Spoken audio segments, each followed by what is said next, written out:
Hello everyone, welcome back to my new blog. అందరు బాగున్నారా? And మేము కూడా బాగున్నామండి. అండ్ ఫ్రెండ్స్, ఇంకపోతే ఇవాళ వీడియో వచ్చేసి ఈవినింగ్ టైంలో అయితే లక్కీ పాప దగ్గర అయితే ధీరజ్ నుంచేసి ఇంకా నేనైతే ఇంట్లో కొన్ని సరుకులు లేవు, సో సరుకులు తీసుకొద్దామని చెప్పేసి బయటికి వెళ్ళానన్నమాట.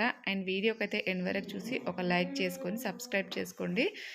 అండ్ మొత్తానికైతే ఇంకా ధీరజ్కి కొన్ని బ్రష్లు, కోల్గేట్లు, అవి ఇవి ఇంకా కొన్ని ఐటమ్స్ అయితే, వాషింగ్ మిషన్ లిక్విడ్ కూడా ఒకటి అయిపోయింది. ఇంకా కొన్ని ఐటమ్సే తీసుకున్నాను నేను. ఇంకా అయిపోయిన వరకు మాత్రమే తీసుకున్నాను. ఇంకా ఎక్కువ అయితే ఏం తీసుకోలేదు. ఇంకా ఎందుకు ఊరికైనా స్టాక్ చేసుకోవడం, ఎప్పుడు అయిపోయినప్పుడల్లా తీసుకోవచ్చు కదా అని చెప్పేసి ఇంకా కొన్ని అయితే తీసుకొచ్చానమాట. ఇంకా ఎప్పుడైనా కానీ ఈ సరుకులకి, కూరగాయలకి ఎప్పుడు ఇది నా పని అన్నమాట. ఇంకా ఈ బాధ్యత అంతా నేనే చేసుకుంటూ ఉంటాను. ఇంకా ఏవైపోయినాయో, ఏవి ఉన్నాయో ఇంట్లో మన లేడీస్కే తెలుస్తాయి కదండి. అందుకే ఆల్మోస్ట్ ఇంకా ప్రతిసారి కూడా ఇంట్లోకి కావాల్సిన సరుకులు నేనే తీసుకుంటాను.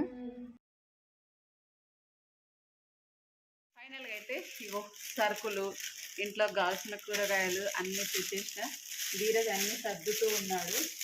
Washing machine liquid, Dettol hand wash ఇవన్నీ అయిపోయినాయి. కూరగాయలు కూడా పెద్దగా ఏం లేదు. తోటకూర, దొండకాయ, టమాటా, ఇంకేం కొత్తిమీర, ఇవైతే తీసుకొచ్చిన. కొన్ని ఇంకేమేమి ఉన్నాయో మర్చిపోయాను నేను. ఏంటది బాగుందా? టేబుల్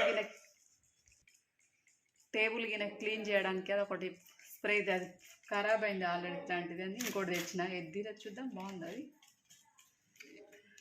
ఇది వచ్చేసి టేబుల్, టీవీలు, ఏదైనా లిక్విడ్ ఇంత కలిపేసుకొని క్లీన్ చేయడానికి చెప్పేసి ధీరజ్ ఫేవరెట్. 65 రూపీస్ ఇది. ఏంటిది రప్పిస్తానా? ఇవ్వాలన్నీ ధీరజ్ ఫేవరెటే. పిస్తా ధీరజ్, హ్యాపీ హ్యాపీ బిస్కెట్ ధీరజ్కి ఇష్టమైంది. మిక్చరు, ఇంకా మ్యాగీ అయితే చిన్నదే తెచ్చిన. ఉంటే అదే తింటా ఉంటాడా, ఏదో తెచ్చినామంటే తెచ్చిన. నేను బయటికి వెళ్ళినా, లక్కీని అయితే ధీరజే చూసుకుంటా ఉన్నాడు. లక్కీ ఇక్కడ కూర్చొని ఉంది. ఎటు బయటికి వెళ్ళినా, ఎక్కడికైనా వెళ్తే కొంచెం కాసేపు మార్కెట్కు అలా వెళ్తే ధీరజ్ అయితే చూసుకుంటాడు. ఇక ఆ జరసేపట్లే కథం పట్టిస్తాడు అది.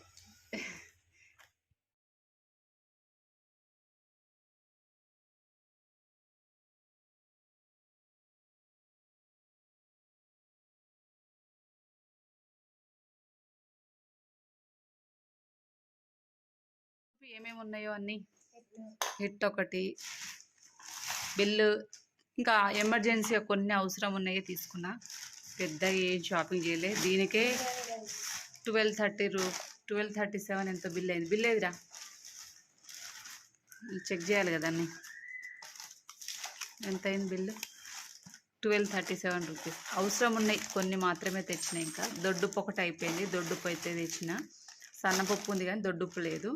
ఆల్మోస్ట్ నేను రైస్లోకి కొంచెం సాల్ట్ ఏదైనా యూజ్ చేస్తే దొడ్డుప్పే వాడతా అన్నట్టు. ఇంకా వాషింగ్ మిషన్ లిక్విడ్ ఇవన్నీ అయిపోతే కొన్ని హ్యాండ్ వాష్ ఇలాగా. అక్కకు కూడా ఇరా కొంచెం, అక్కకి తినిపిపో.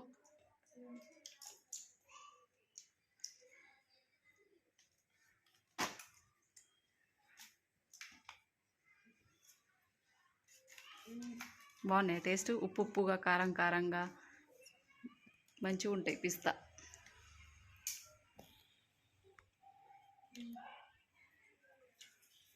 బాగుంది. లకి ఇద్దరు తిన్నారు. ఇంకా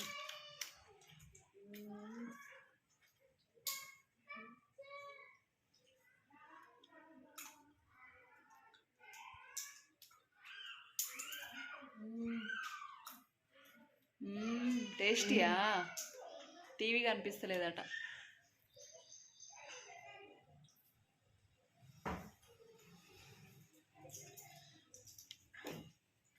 ఎన్ని తిన్నావురా ఇప్పట్లోనే ఎన్ని తిన్నావురా బొట్టి? అవేంట్రా చేతికి చూపిద్దాం. అబ్బా అబ్బా, ధీరజ్కి ఎంతోమంది ఫ్రెండ్స్. ఇది 1 2 3 4 5 6 ఫ్రెండ్షిప్ బ్యాండ్లు ఉన్నాయి ధీరజ్. 7ఆ? అండ్ ఫ్రెండ్స్, ఇంకపోతే అప్పటిదాకా బాగుండే మేము ఒక్కసారిగా ఇంట్లో సునామీ వచ్చినట్టు అయిపోయిందన్నమాట. అసలు సంగతి ఏంటంటే, చాలా ఇంతకుముందు షార్ట్స్లో అప్లోడ్ చేసినప్పుడు చాలామంది అక్క ఏమైంది ఇంత డల్గా ఉన్నాయని చెప్పేసి అడిగారు కదా. అయితే మా అత్తమ్మ అండి హాస్పిటల్కి చూపించుకుంటాను పోయిందంట. సో అక్కడే ఆమెకి కొంచెం స్ట్రోక్ వచ్చినట్టు అని చెప్పేసి, ఇంకా అంటే ఆ సిమ్టమ్స్ కనిపించినాయి అన్నమాట.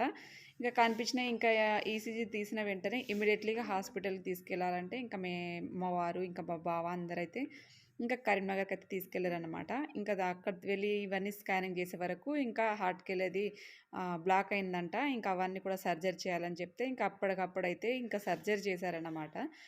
ఇంకా అంతవరకు బాగానే ఉంది. కానీ నిజంగా చెప్తున్నాను, ఇప్పుడనే కాదండి, ఏజ్ అయిపోయిన వాళ్ళతో ఏదైనా కానీ చాలా జాగ్రత్తగా ఉండాలి. అండ్ అలా కాదు, మా అత్త మామలు ఎట్లా అంటే ఇంకా ఇప్పుడనే ఒక్కసారి వచ్చినవి కావన్నమాట. ఇంకా నా పెళ్ళైన కాడ నుంచి ఎప్పుడు ఏదో ఒకటి ఇంకా ఇట్లా కొన్ని రోజులు హ్యాపీగా ఉంటామో లేదో ఏదో ఒకటి తీసుకొచ్చి నెత్తిన పిడిగేసినట్టు వేస్తూ ఉంటారన్నమాట. ఇప్పుడనే కాదు, ఈ హార్ట్ అంటే ఇప్పుడంటే సర్లే దీనికి మనం ఏం చేయలేము అనుకోవచ్చు. బట్ ఎనీ టైం అండి, ఎప్పుడు 6 నెలలకో 3 మంత్స్కో ఎవ్రీ టైం ఏ బొక్కలు ఇరించుకోవడమో పడడమో హాస్పిటల్లో ఎప్పుడైనా కానీ ఇంకా వాళ్ళ వల్ల మేము ఇంత కొంత సంతోషం ఉన్నదంటే నిజంగా లేదండి. మా పరిస్థితిని అస్సలు అర్థం చేసుకోరు. ఇంకా ప్రతిదీ ఇంకా అన్నీ చూసుకోవాలి. మంచి చెడులు బాగోగులు ఇంత మంచిగా చేసుకున్నా కానీ ఏం లాభం చెప్పండి. ఇంకా ఎట్ ద సేమ్ ఇంట్లో ఇట్లా పిల్లలతో ఇంత బాధ ఉంది అని చెప్పేసి మా అత్తమ్మ అయితే నిజంగా ఆలోచించదు. మీరు ఏటన్నా పోండి, మీరు చావనన్నా చావండి, కానీ అమ్మ అయినా కానీ ఏం చేస్తారో అప్పో సప్పో ఏం చేస్తారో నాకు తెలియదు, కానీ నేను హ్యాపీగా ఉండాలి, నా ఆరోగ్యం బాగుండాలి, ఎప్పుడైనా కానీ ఇంకా పెద్ద పెద్ద హాస్పిటల్లో తిప్పుతూనే ఉండాలని చెప్పేసి ఆ మెంటాలిటీ. కానీ మన పరిస్థితిని అర్థం చేసుకునే టైప్ కాదన్నమాట. ఇంకా అలానే వదిలేస్తే ఇంకా సర్లే మనం అలానే కానీ ఎన్ని హాస్పిటల్ తిప్పినా కానీ అది తగ్గేది కాదు. ఎందుకంటే ఏజ్ అయిపోయినా కన్నా ఏదో ఒక హెల్త్ ఇష్యూస్ వస్తూనే ఉంటాయి. ఎలా అంటే మళ్ళీ హాస్పిటల్లో చూపించిన వెంటనే తగ్గిపోవాలన్నమాట. దానికి టైం కూడా పట్టద్దు. ఇంకా వెంటనే హాస్పిటల్ ఇలా చూపిస్తామా, వచ్చి రాగానే ఇంకా మెడిసిన్ వేసుకుంటామో లేదో అది ఇమీడియట్లీగా తగ్గిపోవాలనే టైప్ అన్నమాట. కనీసం ఒక 2-3 రోజులైనా మెడిసిన్ వాడేది లేదు. అది వెంటనే తగ్గిందనే ముచ్చట ఉండదు. మళ్ళీ ఆ మెడిసిన్స్ అని మూలకు పడేసుడు, మళ్ళీ ఇంకా ఆయుర్వేదిక్ అని ఆ చెట్ల మందులని ఈ చెట్ల మందులని ఇంకా వాళ్ళు చేతబడి చేసిరని వీళ్ళు చేసిరని అక్కడికి ఇక్కడికి పరిగెత్తడం. సో నిజంగా జీవితంలో ఫుల్గా విసిగెత్తిపోయామన్నమాట. నిజంగా మా వారిని అయితే చేతులకి మొక్కాలి. ఎందుకంటే ఆయనకున్న ఓపిక నిజంగా నాకైతే అందులో 5% అన్న నాకు లేదన్నమాట. ఎందుకంటే ఆయనకు అంత ఓపిక ఉంది. మా అందరి కోసం 24 గంటలు కష్టపడుతూనే ఉంటారు, కానీ మా ఆయన బాధని వాళ్ళు అర్థం చేసుకోరు. సర్లే ఇంకా ఊర్లో ఉన్న వాళ్ళని హ్యాపీగా ఉన్నారు, ఉన్నంతలో అని తృప్తిగా మంచిగా ఉన్నారని అనుకుంటే ఇంకా అలా అన్న లేదన్నమాట. 4 రోజులు ఇట్లుంటాం. మొన్న రీసెంట్గా నా వీడియో చూస్తూనే ఉంటారు కదా, మా మామయ్య వచ్చి 4 డేస్ కూడా కాలేదు. 2 డేస్ కిందనే ఇంట్లో కావాల్సిన సామాన్లు మెడిసిన్స్ అన్నీ పంపిస్తూనే ఉంటాము. కానీ మనం ఏ మూలన కానీ మళ్ళీ చూసుకోండి, ఎప్పుడైనా కానీ ఇంకా నెగిటివిటీ మన పైన నెగిటివే, చూసుకోవట్లేదు ఇట్లా అట్లా అని చెప్పేసి ఇంకా మాట్లాడే వాళ్ళకి ఏముంటుంది చెప్పండి. పరిస్థితుల సిచ్యువేషన్ బట్టి మనం నడుచుకోవాలి, కానీ ఉన్నవి లేని సమస్యలన్నీ నెత్తి మీద వేసుకొని నిజంగా చెప్తున్నాను కదా, మనశ్శాంతి అనేదే ఉండదు. ఇప్పుడు ఆమె వచ్చినా కానీ మనం చేసినా ఏం చేసినా ఆమెకు సాటిస్ఫాక్షన్ ఉండదు. ఇంకా నాకు ఇంట్లో లక్కీతోని కుదరదు. ఇంకా ఎనీ టైం వీళ్ళతోని ఇప్పుడనే కాదండి, ఈ 15 ఇయర్స్గా నేను హాస్పిటల్లో పెట్టిన డబ్బులు అంతా ఇంత కాదనమాట. ఇంకా డబ్బుకైతే నిజంగా చెప్తున్నాను కదా, డబ్బుకు నిజంగా ఎంత పెట్టామో కూడా అది కౌంట్లెస్ అన్నమాట. అంత మనీ పెట్టాము. ఎప్పుడైనా టెస్టులు హాస్పిటల్ ఇంత పెట్టినా కానీ బాగవుతారా, హ్యాపీగా ఉన్నారా, వాళ్ళకి సాటిస్ఫాక్షన్ ఉందా అంటే అది కూడా లేదు. వాళ్ళు బాధపడుతూ హెల్త్ ఇష్యూస్ వల్ల ఈ ఏజ్ అయిపోయినాక ఎవరేం చేస్తాం చెప్పండి. ఉన్నదాంతో ఏదో ఒకటి మనకి ఇలాంటి మనం అన్నీ బాగున్నా మనకే చేతనవ్వట్లేదు. ఇంకా అలా హెల్త్ ఇంకా ఏజ్ అయిపోయినాక ఏముంటుంది చెప్పండి. నిజంగా చెప్తున్నాను, ఇలా అంటున్నాను కాకపోతే మేము ఒక రకంగా ఒక మెట్టు ఎదగకపోవడానికి కారణంగా నిజంగా చెప్పాలంటే మా అత్తమామలు, ఇంకా మా ఇంట్లో ఉన్న మా లక్కీని ఒక రకంగా. ఎందుకంటే ఇంకా వేల వేల డబ్బులు ఇంకా లక్కీకి అయితే ఈ నెలకి ఎన్ని ఖర్చుల్లో దాన్ని కూడా కౌంట్ ఉండదు. ఇంకా వాళ్ళకైతే చెప్పనక్కర్లేదు.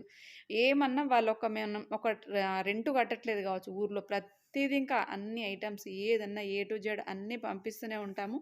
ఏది పంపించినా ఇంత పెట్టిన దాన్ని కూడా మనం హ్యాపీగా సాటిస్ఫాక్షన్గా ఉన్నామా, తృప్తిగా ఉన్నామా అంటే ఆ ముచ్చటనే లేదు. ఏమో ఇంకా ఒక ఏజ్ మీద పడ్డప్పుడు మన జాగ్రత్తల్లో మనం ఉండాలి. ఏదైనా కానీ ఎంత వయసు మీద పడుతున్నప్పుడు అనేక ఆరోగ్య సమస్యలు వస్తూ ఉంటాయి. నిజంగా మాట్లాడుతుంటే నాకు కళ్ళెంబట నీళ్ళు వస్తున్నాయి అన్నమాట. ఎందుకంటే వాళ్ళు ఊర్లో ఉన్న ఎంతో కొంత వాళ్ళు హ్యాపీగా ఉన్నారు, పర్వాలేదు అన్నట్టు కూడా లేదన్నమాట. 4 రోజులు అట్లా 4 రోజులు ఇట్లా ఎప్పుడెప్పుడు ఏదో ఒక టెన్షన్స్, ఎప్పుడు హెల్త్ ఇష్యూసే. సో ఏమో నిజంగా కొన్ని సార్లు అనిపిస్తుంది అనమాట, ఛీ ఎందుకు ఈ జీవితము, ఎందుకు బ్రతుకుతున్నాము, ఏంటి ఈ సమస్యలు, ఒకదాని మీద ఒక సమస్యలు. నేను ఇట్లా ఉన్నా వాళ్ళన్న హ్యాపీగా ఉన్నారా అంటే అట్లా లేదు. వాళ్ళతో ఒక బాధ, ఈ లక్కీతో ఒక బాధ. నాకు నిజం ఈ సమస్యలు ఒకదాని మీద ఒకటి సమస్యలు వస్తూనే ఉన్నాయి. ఏం చేస్తాను చెప్పండి. ఇంకా నేనే ఇట్లా అంటే ఇంకా మా వారేమనాలి చెప్పండి. పాపం నిజంగా ఆయనను కూడా ఎంత పేషెన్స్ ఉండాలి, వీళ్ళని వాళ్ళని చూసుకోవాలి, హడావిడి ఈ టెన్షను, బయట టెన్షను, ఇంట్లో టెన్షన్, నిజంగా ఆయన కూడా మెంటల్ టార్చర్ అయిపోతుందన్నమాట. ఏం చేసాం ఇంకా ఏదో ఒకటి రూ. 4 వచ్చి ఇంట్లో పనులు ఇట్లా మొదలు పెడతామో లేదో ఏదో ఒక హెల్త్ ఇష్యూస్ వస్తూనే ఉంటాయన్నమాట. డబ్బులొచ్చినాయా అంటే మాకు ఇంకా టెన్షన్ స్టార్ట్ అయితదనమాట ఇంట్లో ఏదో రకంగా. కొంచెం రూ. 4 కనిపించినాయా, సో వీళ్ళకి ఏదో ఒక రకంగా హెల్త్ ఇష్యూ వస్తదని అనుకుంటామో లేదో, ఇంకా అంతలోపే నిజంగానే స్టార్ట్ అయిపోతాయన్నమాట. ఎవరికో ఒకరికి లక్కీకా, వాళ్ళకా, ఇంకా ఎవరికో ఇంట్లో ఒకరికి నిజంగా హెల్త్ ఇష్యూస్ స్టార్ట్ అయిపోతాయి. ఏమో కొన్ని కొన్ని సార్లు ఇవన్నీ ఊహించుకుంటే అస్సలు మనశ్శాంతిగా లేదు. ఏమో నిజంగా చెప్తున్నాను కదా! కొన్నిసార్లు బతుకు మీద ఆశనే లేదు. కొన్నిసార్లు ఎందుకు బ్రతుకుతున్నాము? ఏంటి ఈ సమస్యలు? ఒకదాని మీద ఒక సమస్యలు. అసలు తృప్తి అనేదే లేదు. సాటిస్ఫాక్షన్ అనేది లేదు. సో, ఏం చేస్తాను చెప్పండి ఇంకా ఇలాంటి సమస్యలు. సో, ఇంకా అందరి ఇళ్ళలో ఉండేటియే లెండి. కానీ మరీ ఇంత దారుణంగా ఉంటే ఇంక ఏం చేస్తాము? ఇంక ముందు ముందు నాది జీవితం ఊహించుకుంటే ఇంకా నాకు భయంకరంగా ఉంది. ఇంట్లో లక్కీని చూసుకోవాలి. ఇప్పుడు ఆమెను చూసుకోవాలి. ఇంకా వచ్చి పోయి అందరు ఇంకా మంచి చెడులు ఎన్నుంటాయి చెప్పండి. ఇవన్నీ చూసుకుంటూ ఇంకా వెళ్ళాలంటే నిజంగా నాకైతే కొన్ని కొన్ని సార్లు అది ఊహించుకుంటేనే ఇంకో రకంగా ఉంది. ఏమో ఇంకా నాకైతే నిజంగా చెప్తున్నాను కదా! మాట్లాడుతుంటే నాకు ఫుల్ ఎమోషన్ అయిపోతున్నాను నేను. ఇంకా మా అమ్మ కూడా ఒకటే టెన్షన్ అన్నమాట. ఇవన్నీ పాపం ఎలా చేసుకుంటది అని చెప్పేసి పాపం తనకి టెన్షను. మా ఆయనకు కూడా టెన్షను. అందరికీ టెన్షనే. ఎందుకంటే ఏం చేస్తాను చెప్పండి. చేసే వాళ్ళకి తెలుస్తది ఇవన్నీ.